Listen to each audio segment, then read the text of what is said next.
toothbrush. A lot of people will do it from a pole sit and thread through, and you can do it that way. It's a lot easier if you don't have shoes on to do it that way.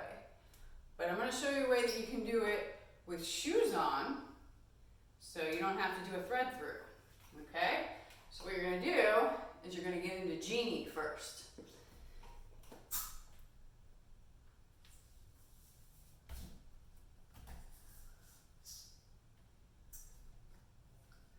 But instead of taking it into full-on Genie, just go ahead and bring that leg straight, grab underneath, slide your hand down, and then straighten your leg.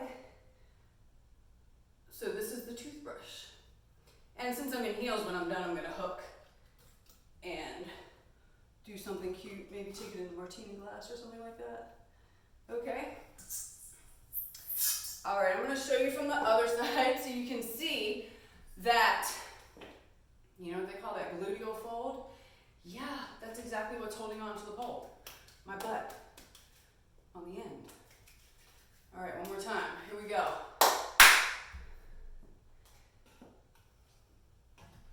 Take it up into a Genie.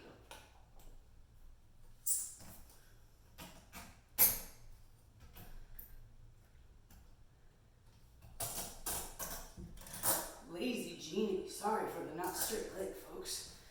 All right. And like so. As you can see where it is on my butt. Yep, hooked right underneath the gluteal fold there. All right, and hook. Woohoo! Take it into martini. All right, safe and happy poling.